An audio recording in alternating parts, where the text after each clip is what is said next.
This is the Automotive Repair Podcast Network. What's up, everyone? Welcome back to Episodic Education. It's Carm Capriotto here in the virtual studio with you. Got a great topic today. Firing a non-fit employee. Now, if you're listening to this, all of a sudden your memories are coming back to you and you're saying, oh my God, did this been there? We need to hear someone talk about it. Maybe I need to do something tomorrow. Maybe I've been contemplating it. It's going to be a great discussion with Matt Lachowitzer here in a minute. But we appreciate you being here. Thank you. So grateful for all of our great sponsors here on the podcast.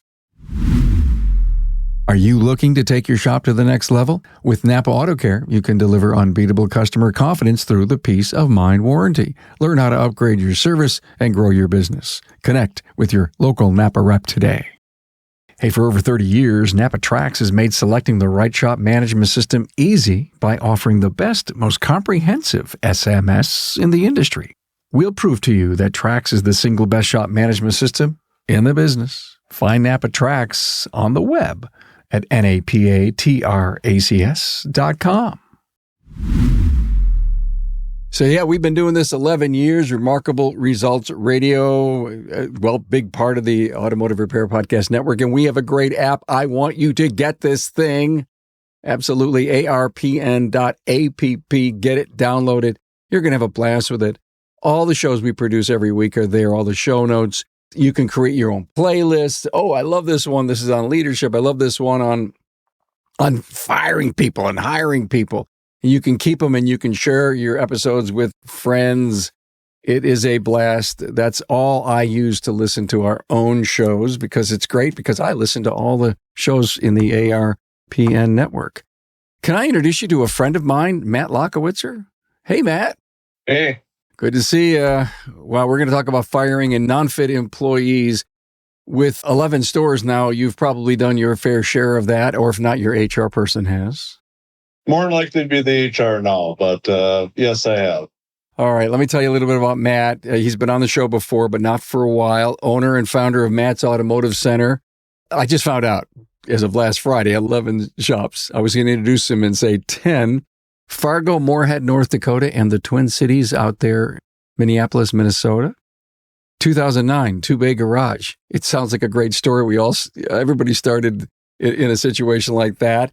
Matt won Entrepreneur of the Year in 2015 through the Fargo, Moorhead, West Fargo Chamber of Commerce, and Ratchet and Wrench named him top shop in the country in 2021. Good for you. So, here's the deal, everyone. Matt reached out to me. I can't remember where it was, Matt. I found this thing. It says, let's talk about this. I'm willing to talk about this. Come on the show, because you've probably done this a few times and you realize you have built such an incredible core value and culture system in your business. And whenever you introduce a new spice to the sauce, sometimes and you're reaching out to try something new, it doesn't taste good. There's a food analogy for you. So can you define what doesn't fit? I think the biggest thing is when we look at a team member, they have to be the right person for the right seat. We don't hire just based on, can they fix a car? Can they do this? They actually have to be a cultures and values fit in our company, and they have to want, and have the capacity for what they're doing. And that's every seat in our company. We don't look at bodies. We don't look at job descriptions. As what does this seat require? You know, people say he fogged a mirror. She fogged a mirror. Let's bring them in. I mean, that is a bad example of where toxicity can come from now. But you look at that individual from maybe a DISC assessment, maybe a Strengths Finders, some kind of, and I don't want to say the word test, but some kind of rationalization where you can find out a little bit more in depth about that person and say, you know, in the discussion that I had, I didn't quite like where some of their diag techniques were, but we can teach that. But I loved the person. Yep. I'm hiring for potential, not for skill a lot of times. So we're looking at, do they have all the attributes of a great employee? And can we train them on what they're not as strong at? So if the person that we're looking to possibly terminate and you're sensing and feeling, they don't live in the value set. It's not hard. You have a wonderful set of values. I love your values. Maybe we'll cover them a little later. But when they fail in those particular regards, it doesn't make it difficult to make that decision, does it? Well, yes and no. So, I mean, obviously, if they're failing in the values, we have to look at ourselves first as a business. Did we fail them? Because I think that's where a lot of places forget is, we have a part to play in an employee failing. We obviously hired them for a reason, but did we get them on board with our values and show them how we live them every day and what we do? That is such a great point. I love that point. Look inside first. And if we failed to describe, here's one of your values, be passionate in every moment. And if we fail to describe what that is, or catch that individual not living that, and then redirecting them, then you could kind of put a little bit of the blame on you, even though this person may have to go. You'd say, why did we have to do this? And I think every one of the values, the way we do that, we start with the why the value exists. So because I think, we can talk like this is our value, this is what it means, but why does it mean this? Why does it exist? And when an employee knows the why, it's a lot easier for them to act on the how. When you've hired people that fit the mold, do you set up a career path and a requirement for education, Matt? Yes. Every team member has a path that they can either advance or what's required of them for their role or their seat. Give me an idea. So technicians have to do a minimum of 4 hours of training a month. They have to have ASC certification within 12 months of working for us. We have minimal acceptable standards for every position in our company. And we're very clear about what we expect and why we expect it. Our advisors, they have to attend X amount of training as well. We measure guest satisfaction higher than we measure our metrics of sales. And where are you getting that from? Reviews or personal discussion? We have a BDR center, so we actually have people that call every single customer. We have a whole system that we've built out. And we are not just measuring 5-star Google reviews, but we're measuring how are people coming back? What are they saying on the callbacks? And are people getting mentioned by name? Like all these components are part of how we measure guest satisfaction. Help me with the acronym BDR. Business development rep. Rep. Got it. I figured it was business development, but I couldn't figure out the R. I love that. So you have a separate team or individual that's what they do 8 hours a day? Yep. We have 2 people that we kind of have them split in half. So half of them take care of our 5 Fargo Moorhead stores, and then 1 takes care of our now 6 Minneapolis locations. So they're in touch with the client.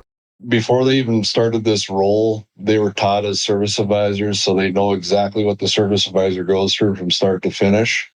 And before they make a call, they study the repair order, what was done, what was declined, what was approved. So they know intimately what happened with that experience. And then that's when they start the process, like, how did your visit go? Were you greeted with all the components that we ask of a customer? We just don't do enough of that in our industry, Matt. It's tough. It takes a lot of bandwidth. I think about an advisor in a busy shop. It's hard for them to make those callbacks. But callbacks, to me, the key to generating business and not having to spend a ton of money on accruing new customers. Well, you've got a big enough shop where obviously, number one, you could afford it. You've got the people bandwidth to do that. How does a smaller shop, 1 or 2 stores, do something like that? You got to make time for it. I know when I'm coaching, my coaching clients, I'm talking about doing callbacks. What we found is a 29-day cadence. So we go back 29 days, and every car that was in 29 days ago, those are the people we call. So when you're a small shop, it might only be 7 or 8 phone calls. It might be 12 phone calls. You can find time to make 12 phone calls in a day if you start to eliminate some of the distraction that we allow ourselves to have happen. I know we're off the beaten path, but I just love to go down rabbit holes. That's just how I am. So let's talk about this for another moment or two. How willing are the people willing to pick up the phone and talk? You're bothering me. Is this a spam call? How does that work? because of the way we've trained them, they're calling to check in. We're not calling to sell them something. We're not, and we're very clear about why we're calling. So I think that's the biggest thing. Like, obviously, if it's a good experience and they have declined services, we train them to bring it up. But we're not trying to shove stuff down their throat. We're not trying to, be a robocall. It's a very personalized call. And some of the reason it's personalized is because we do a very good job collecting information at write-up. We know stuff about the customer. We know stuff about their car, why they use it. And we tie that stuff into these phone calls. I think I've talked about Ford on this podcast before, but understanding our customers' Ford is such a huge component of this. John DeJulius, family, occupation, recreation, dreams. Oh, God, Ford is fabulous. Okay, so as I'm listening to you, and again, I'm sorry I'm going down this rabbit hole because I love it, and I think this is a little gem coming out of this episode. I think of the word advocate, and I love to call the people on our counters client advocates. But if you're on the phone and you're feeling like an advocate and you want to find out, hey, how do we do? Sally was working with you. We had our specialist, Bob, work on the vehicle. I know we had some challenges. How's the car running today? Is that the kind of thing that we're looking for? Yep. And a good acronym, our managers are called guest experience managers, and our advisors are called guest advocates. So same terminology, but yes, we're calling to check in. You had some repairs done. You had an oil change, whatever it is. How did everything go? Is the car running good? Did you have a good experience? It starts with that. And the nice part is when we do fail, because we do fail, we have an opportunity to fix it. And I think that's the whole thing of all this that I think really opened my eyes is we have an opportunity to fix it when we didn't make the mark. Matt, I don't think there's enough companies in the whole of our world that do this. How many attitudes do I get on a weekly basis? Be it, I'm saying they're failing miserably. I called to get a test. Doctor said, I'd like you to have this test. I call, you're 33 in line, and then leave a message. We'll call you back in the order that we get. It's so impersonal today. Now, I got to the question, either healthcare, medical is so enamored. There's so much going on, or they just want to spend the money on the people. Go check out at a Lowe's or a Home Depot or a grocery store, and you just can't figure out what they're asking next, or you can't get the barcode right, or you have to figure out what this rebar is because there's no label on it. I'm sorry. I find this stuff so, well, let them figure it out. Why isn't there somebody walking me down the aisle? At the end, we're getting married. Okay, let's go back. Thank you for firing me up, my friend. Appreciate that. And I read a cool article that it says sometimes it costs you double what it costs you let someone go. And it costs you double because you've made a bad decision and you have to let somebody go. So, which is forcing you to think about making a better hire. Yeah. So my company runs on EOS and traction. So when we look at, all of that, the EOS world is called organizational drag. And so when you have a wrong person, one wrong person affects the traction of the business, the accountability of others, the morale and the execution of the whole team. And in a shop environment, that could be comebacks increases, your communication suffers, other team members get frustrated, and your leaders spend time managing drama instead of growing the business. And so for me, that's a do not pass go. Do not collect $200. And one wrong seat can consume more leadership energy than 5 right seats. First of all, EOS, fan of it. We did a lot of episodes a couple of years ago. We haven't done any in a while, but I know a lot of people have embraced EOS, the Entrepreneurial Operating System, and it is a great discipline. It'll make you a better CEO and entrepreneur in your life if you would take a look at that. But what you said recently, just a moment ago, organizational drag. These wonderful moments in time that I want my listeners, I'm listening like you are to Matt. And if that organizational drag powered into me, let it power into you. And after you're done listening to this episode, just close your eyes a moment and say, do we have organizational drag and why? Well, you think about this, I think every company has it. It's what you're going to do about it. But like in a shop, like, when I'm coaching clients, they're like, well, my technicians don't produce enough and this doesn't. Well, where's the drag coming from? It's coming from somewhere, and your job as a leader is to figure out where it's coming from and deal with it. And it doesn't have to be firing someone all the time. It could be moving someone to a different seat. It could be training someone differently. You first have to identify it. As a NAPA Auto Care, you already know that your reputation is built on trust, reliability, and service. That's why every member automatically provides customers with the 24-month, 24,000-mile peace of mind nationwide warranty. Now, that's coverage your customer counts on and a competitive edge you can't afford to overlook. Want to deliver even more value? Well, you can upgrade to the 36-month, 36,000-mile warranty program. Even better, that extended coverage is also available when your customers use their NAPA credit card for qualifying repairs and service. With quality NAPA replacement parts built to meet or exceed OEM standards, you're not just offering competitive pricing and reliability, you're standing behind your work with the best warranty in the industry. Give your customers peace of mind wherever the road takes them and give your business the advantage it deserves. To get started, connect with your local NAPA representative today. Hey, stay ahead of the curve with NAPA Auto Care's newest auto tech initiatives, Fast Track Assessments, Accelerator Immersive Training, and Tech Assist Smart Support. The future of technician training is here. Connect with your local NAPA representative for more information. Hey, when customers choose a NAPA Auto Care Center, they get more than a repair. They get trust, savings, and peace of mind. Want your shop to stand out? Connect with your local NAPA representative and get the conversation started to become a NAPA Auto Care Center.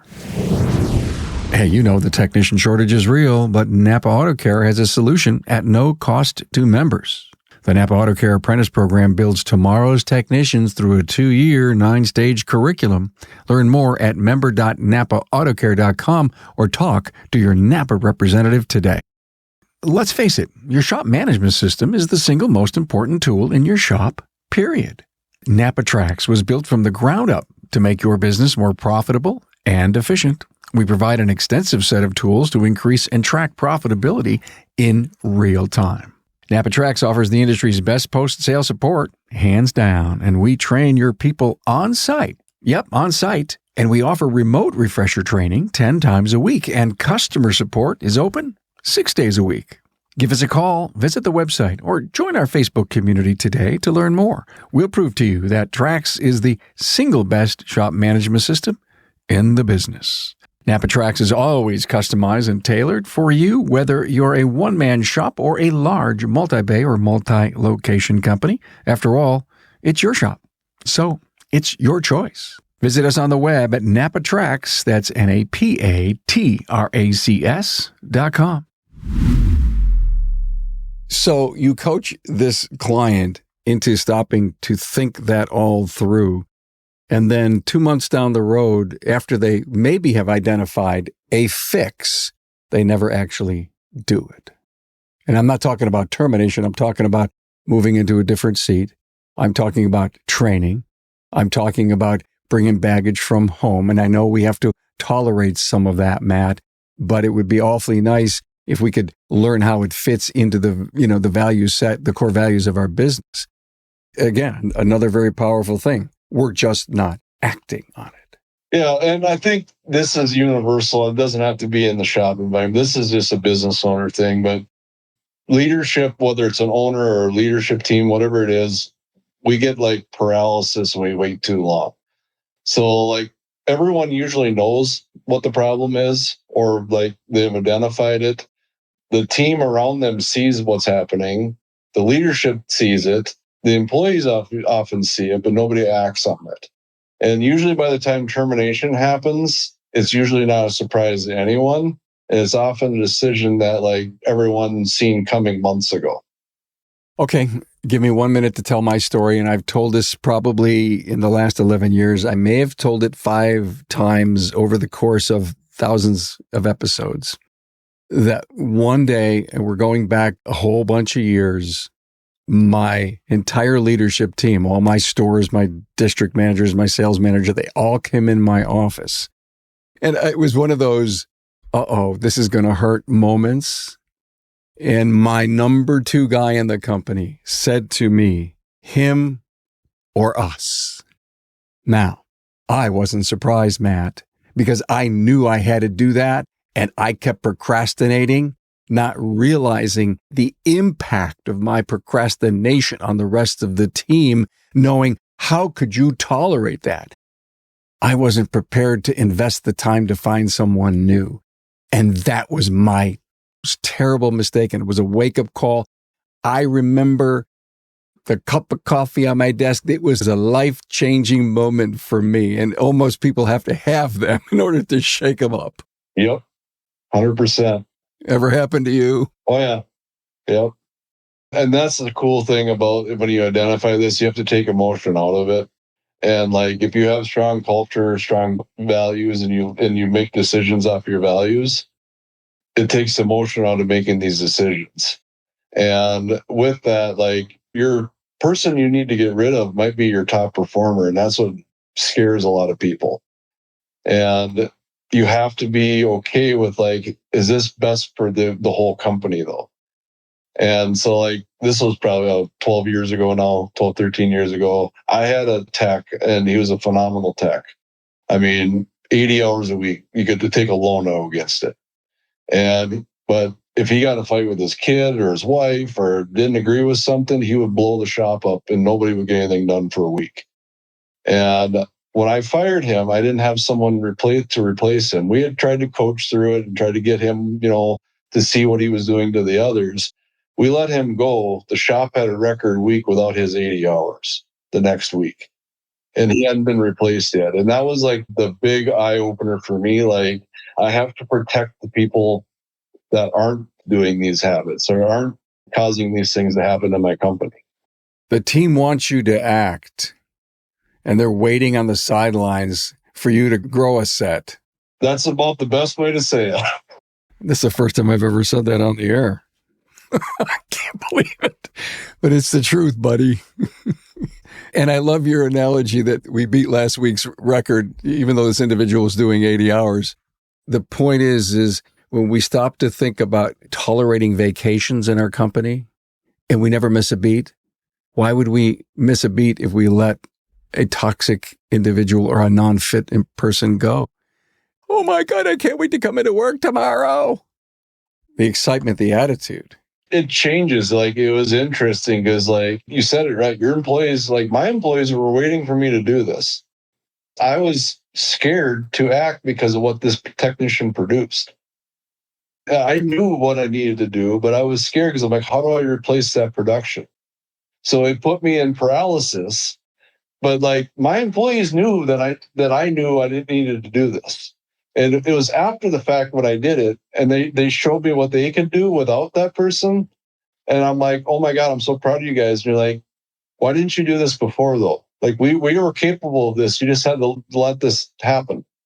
Where do we find the courage to do that, Matt? You got to dig down deep. You have to look at, in some capacity, your business is child. And like, you have to protect your child. It's a great analogy. Oh my God.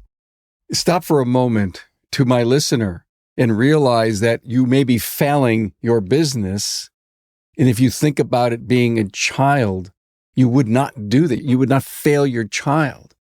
That bond between the business and the owner and the child is identical in my mind. You have responsibilities to nurture and grow and, provide food for the table for all your people's families. Oof. And you should protect it at all cost. At all cost. No matter if there's a short-term hurt or even a 3 or 4 month hurt while you're still looking to find. But I've heard enough stories like this. It even happened in my business where we were getting applications for this because people were reaching out and says, hey, he finally let X go. We're looking for people. And all of a sudden, floodgates start to open. The other thing is so when you have someone like that, the other people in your company are going to be less apt to refer the people they know because they don't want to bring that person into that environment on top of it. Oh, yeah. They'll have a bad rep. So like when you have a strong culture, what happens is your people bring the people that they want to come into your company and elevate around you too. Everything is about how you elevate the people around you. And if you have someone that's not a culture's values fit, doesn't want to have the capacity for their job, it brings everyone around them down instead of up. This is not how Matt would run his business. So why is he not acting? Because you have the proven track record, Matt, to make these decisions, to grow your business, to be a very strong and important leader to your team where they look up to you, you look up to them. And if you're not in that position as the CEO of your business, then work to get it. And it goes back to, so how do I do that? Well, peer groups, 20 groups, coaching, all of that brings accountability in to you becoming a better business person, leader, financial manager, and all that stuff. And I keep hearing too many stories of late. I should have done coaching a long time ago. I want to sell my business 60. I want to get out by 65, 67. What do I have to do? And they never do anything about building and developing a stronger business, stronger financials. And we could go on and on and on.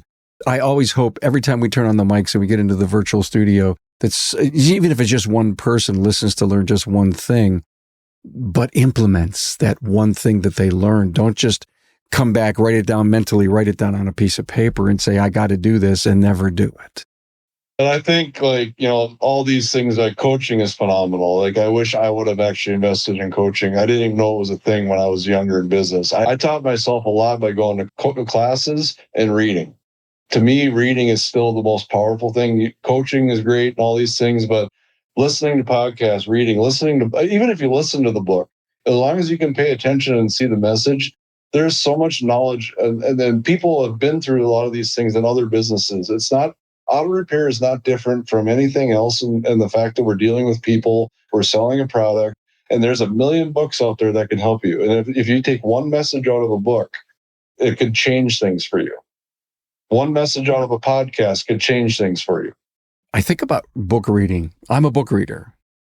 I've never listened to one book yet. I listen to podcasts, but I've never listened to one book. And what book reading is to me, Matt, is if it's in your hands. By the way, I take really interesting notes when I find a great section of a chapter that I want. I open up the front cover, and inside front cover, I write down the page number and my thoughts so that I could always go back to the book and scan and look to find. I learned that from somebody years ago. However, in my world, having the book in my hands allows me to pay attention to it. Then if I wasn't drifting, there was a bird, you know what I'm saying? If you're listening, there's other sensory things, in my opinion. Could it happen when you're reading a book that you could look up? Well, you're probably closer to paying attention when your eyes are in one place. Maybe your ears can move you, but your eyes don't. I would agree with that. I like the physical book too, but I can tell you that a lot of people, they struggle with that part of it. And the audible side of it is something very powerful still. That's where I think it's a combination. I've only listened to one book on Audible myself. I like to read them. And the only reason I listened to the one, it was Matthew McConaughey's book, and he read it. And I like the guy's voice, the way he talks. I agree with you on that. So look, we want to make a seat change inside of our company. We don't necessarily want to do a termination, but we've discovered that an individual would be maybe best served in this company. We love everything about this person. They get what we're doing, but we discovered that their talent is best served in another place. They don't look at that as a terminate. People don't look at that as a negative way, or you have to structure it the right way. I think it's how you present the message. So not every issue in a company is a people problem. It is sometimes simply a seat problem. And how we approach that change in the seat is the biggest thing. A manager, might be better suited as a service advisor. Maybe that's their best thing. We have to show them the why. It all comes down to, and I'll say this probably 10 more times, it has to start with the why before you can do anything. So why is this person, not performing in this role? Maybe it's because, the way we do things, they can't keep up with it. Or maybe, the one I see the most is like the shop foreman role. A lot of shop foremen are put in the role because they're the best tech. But then we give them no leadership training, no leadership coaching. And then we try to hold them accountable. And we don't try to show them what the numbers mean and how they affect them. And that's why a lot of the shop foreman roles fail, is because they don't get that. Matt, your why word is so powerful. You have a new shop manager, and now they're in charge of flow inside the business and keeping the clients happy, ultimate goal, and then working with the service advisors and making sure we're meeting the demand that they set, but we're communicating and talking back and forth. I have a lot of common sense because I always say the word why to me. When I look at something that doesn't make sense to me, I ask myself, why does that bother me? Or why does that person think that that's a good thing? Because I am willing to learn the other side of a situation. But if it doesn't meet my why, and that's why you put me here, because I'm a good why person, I'm going to be so good at what I do because I care about the why. The what is there, the who is, but the why. Powerful stuff. Are you constantly coaching that to your people? Yes. It has to be a message that's consistent. And, every time, if we make a change or we do something, we want to reaffirm the behavior though, too. And that has to start with the why. It's like the way we train our people. It's I do, we do, you do. And then, but it starts with why. Powerful, powerful stuff, Matt. How are we going to take an individual? Okay, and I know the answer to this. You take an individual, you move them into a different seat, you teach them the concepts of why. Are they responsible for 4 hours or at least 48 hours a year in leadership training and in workflow training and in software training? Are you requiring everybody in the company? Yeah, so we use a online LMS called Tranial. Okay, great. Yeah. So every person, every seat in our company has a training path, and we're constantly adding to it. And on top of that, we obviously do in-person and different things like that. But when you're talking about making the change, I think that's where this kind of started with. Leadership requires courage. And, you have to build your courage off clarity, accountability. And if someone isn't living up to the values of the company, getting and wanting to have the capacity to see, and they don't meet expectations after you try to coach through those things, then you have to act. Because like a quote that I really like is, compassion without accountability isn't leadership. Accountability without compassion isn't leadership either. Great leaders bring both. That one just really has always stuck with me because I was probably more compassionate at first. And then I went no, I have to be accountable because that's what my business needs. But it's both of those melded together to make you a strong leader. And then when you're a strong leader, people want to follow you. People want to run through walls for you. And by doing that, people start showing themselves the door if they're not the right fit too. Does that happen often? Today, no. When we really started down this journey, especially with the OS, yes, because it was a very big focus. Because what I did, and I'm sure a lot of businesses do this, we build jobs around people. And then when that person changed, guess what? My business was on fire.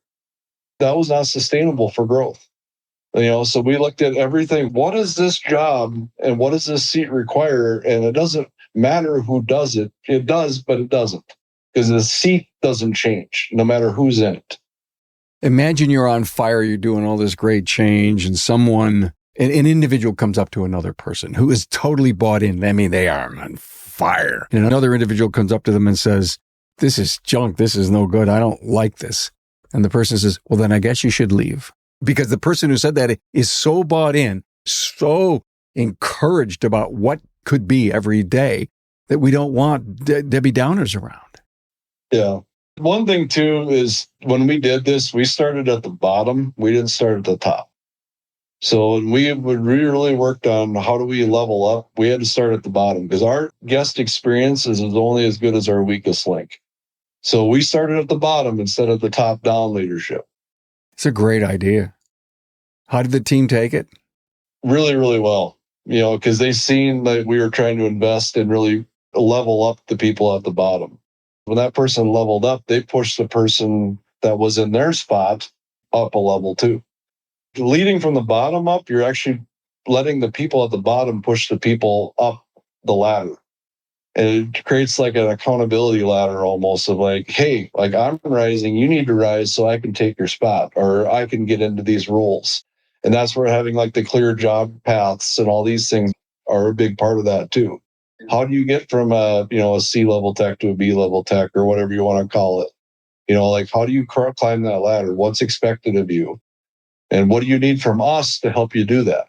Because we have a part to play in that too. Just like if an employee fails, in my opinion, it's at least 50% the business's fault the employee failed. At least 50%. In some cases, it's 100%. If you don't have any structure, you don't have any clear expectations, like that's 100% your fault that employee failed. And they're pulling down the business and they're just coming in for a paycheck. It's not a career. It's not an occupation. It's just a paycheck. Let's try to sum this up by me telling the world that you hold an annual meeting every year. And it's probably done wonders for your culture, your team, your value set to, I don't know if you shut the place down. I don't know that, but it's a Friday, Saturday, Sunday, whatever. But you have a big event and you bring in people to come in and teach and share and talk to your people. I mean, wow. There's not many places that do that. Yeah, it's something our team looks forward to every year. It's called our company summit. And yes, we actually do close the business down for 3 full days. That's an investment I make in my people. And I think that by not asking them to spend their weekend in training and actually, I'm going to close my business to make you better, that gets a lot of attention by them. We bring in a keynote speaker every year. We bring in trainers. And I'm a coach and a trainer in the industry. I bring in other people and we talk about the message I want to bring into them and have them do it. We bring in the best technical trainers in the industry. Keith Perkins, Brandon Steckler, like we bring in the best and we let them train our people to make them better. But we do this intentionally too. So like on the technical side, for instance, every one of our shop foremans we have foreman assistant help forms. And so if a technician is struggling with something, they have to fill out a form to get help from the foreman. And it's not a penalty. It's really about, was this a lack of training or lack of education or lack of understanding? So we can really decide, like, do we need to bring in training for this? Do we have a pattern that's happening in all of our shops? And that's how we decide the type of training we bring in. So we use that data to actually say, this is the type of training we need for our team because this is where our weak point is. This is where our struggle point is. We do the same thing on the front side. So if we're having a problem with close ratio or getting Google reviews or whatever it is, we try to find and build out the training that we want to help them overcome those problems so they get better. When we bring people in, I want this to be something they can take on Monday and apply it. That'll change our guests. Because at the end of the day, this is all about serving our guests. That's internally and externally guests. It's not about how much money I can put in the bank. It's about how can we make our employees happier? How can we make our customers happier? And by doing that, the money shows up as a byproduct. Matt, I think you're on fire. Thanks. You are absolutely on fire. So proud of all the great work that you've done. And thank you for sharing this. I think you would be an inspiration to any person who's listening to this podcast. And again, you've been on before. You were on the Carm cruise with us, and just so good to know you and how well you're doing. But thank you for coming in and giving us the legacy that you've had to get to the point where you could talk so comfortably and easy about letting an employee go that just wasn't a fit. And to say, probably a little bit more of my fault than anything, but I've got to relieve this person. They're not having any fun. We're not having any fun with them. They got to go out and find another place for their kind of fun because it's not our kind of fun. Absolutely. And I think the biggest thing, if anyone's listening to this, you have to look in the mirror first before you go fire someone. Look in the mirror and say, what did I contribute to how we got here? Well, we talk about that a lot. It's the man in the mirror. There's more and more articles being written about that. And the humbleness of people joining coaching groups, getting accountability partners. It's so cool to hear them say, I should have done it before I was the problem. And people don't want to admit that because it's very difficult I've done this for 10 or 15 years and I can't seem to get out of this, if you will, spiral of not being able to make enough money and hiring great people. No one ever stops it's the market, it's the pricing pressure, it's the software, it's just the client they don't want to pay. No, I'm sorry. The more I got out of my way and instead invested in my team, the better our business got. And it's not that I was a hindrance, but I didn't let them grow to what they could have been by being involved at the level I was. So the more that I got out of my own way and let them run, the better our business got. Matt, thank you. It's been great to have you on the show. This was a lesson beyond, again, what we talked about. So refreshing to hear your perspectives on things. And as always, come back anytime. Thank you. Thank you, sir. Thanks for being on board to listen and learn from the premier automotive repair business podcast, Remarkable Results Radio. Get your episodic education on the ARPN listening app at automotiverepairpodcastnetwork.com. Also enjoy the podcast on our Carm Capriotto YouTube channel. Carm is all for advancing the professional automotive service industry. Until next time.